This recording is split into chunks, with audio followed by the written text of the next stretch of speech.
시청자 여러분 안녕하세요. 머니포커스의 윤소희입니다. 이번 주 시장을 솔직히 편하게 보신 분들은 거의 없으실 것 같습니다.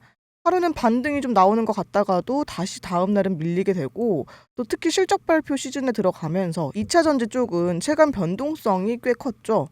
그런데 이렇게 흔들리는 장 속에서도 이번 주 시장 흐름을 놓고 본다면 생각보다 좀 비교적 잘 버텨준 편이라고 볼 수가 있는데요. 그래서 오늘은 이번 주 시장 흐름을 한번 정리를 하면서 삼성 SDI의 실적과 주가 흐름, 그리고 앞으로의 방향성에 대해서 정리를 해드리겠습니다. 끝까지 시청 부탁드리고요. 도움이 되셨다면 구독과 좋아요도 잊지 말고 한 번씩 부탁드릴게요. 자, 이번 주 2차 전지 실적 발표를 한 문장으로 말하면은 잘한 기업이 없다라고 할 수가 있는데요. 실적 시즌을 좀 놓고 봤을 때 누가 잘했느냐의 싸움이라기보다는 누가 덜 흔들렸나를 보는 그런 구간이었죠. 롯데 에너지 머티리얼즈는 매출이 20% 넘게 줄었고요. SKO는 매출은 늘었지만 배터리 부문 적자가 여전히 컸습니다.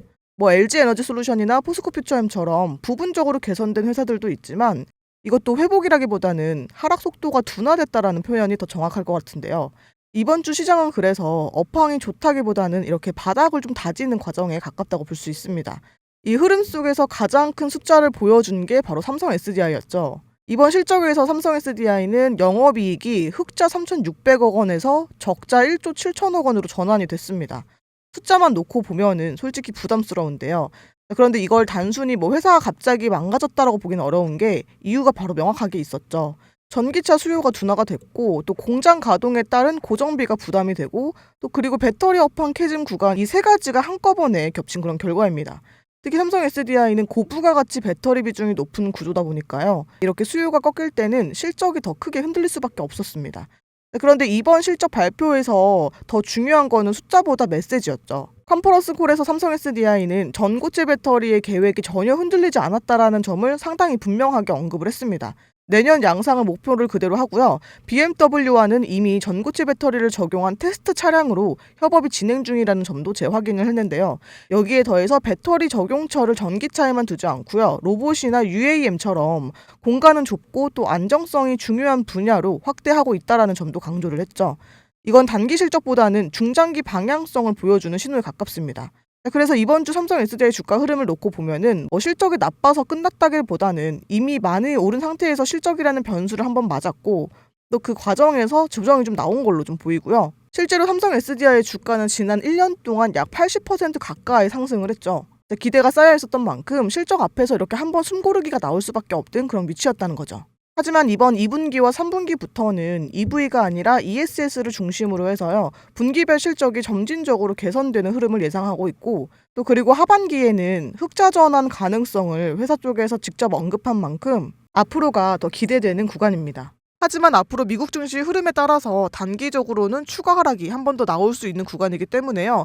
여러분들이 지금 구간에서 잘 대응을 하셔야 하는데, 지금은 살지 말지를 고민할 타이밍이 아니라 어디서 또 어떻게 대응하는지에 따라서 수익률과 손실률이 완전히 달라집니다. 제가 왜 지금 구간이 그렇게 중요하다고 말씀드리냐면요. 현재 시장에 고객 예탁금이 100조 원 넘게 쌓여 있는데, 이 말이 뭐냐면 대기 중인 자금이 그만큼 많다는 거고, 그래서 한번 움직이기 시작하면 이게 올라갈 때도 크게 올라가지만 빠질 때도 같이 크게 빠지는 그런 장이라는 거예요.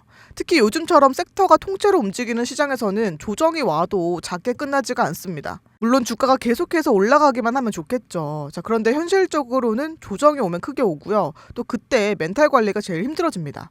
그래서 제가 계속 문자로 여러분들한테 안내를 해드리면서 저점 구간을 함께 잡아드리고 있는 이유가 바로 이렇게 변동성이 큰 시장이기 때문인데요. 변동성이 이렇게 큰 장에서는 저점을 잘 잡고 들어간 사람은 평단이 낮아지고요. 또 이미 고점에 물려있는 분들도 구조를 바꿀 수 있는 그런 기회가 생기는 겁니다. 실제로 지난 1월 달에도 제가 2차례 저점을 잡아드렸었는데 1월 2일과 1월 9일 날 이렇게 말씀을 드렸었죠. 보시면 1월 2일에는 제가 26만 2천 원에서 26만 3,500원 부근에 말씀을 드렸고, 이후에 1월 9일에는 26만 5,500원에서 26만 7천 원 부근에서 2차로 말씀을 드렸습니다. 그래서 여러분들이 지금은 좀 빠졌다고 해서 실망하실 자리가 아니고요. 올해 시장을 어떻게 가져갈지 방향을 제대로 잡아야 되는 그런 구간입니다. 올해 코스피도 7,000포인트를 바라볼 수 있다는 얘기가 나올 만큼 중장기적인 시장 환경 자체는 결코 나쁘지가 않거든요.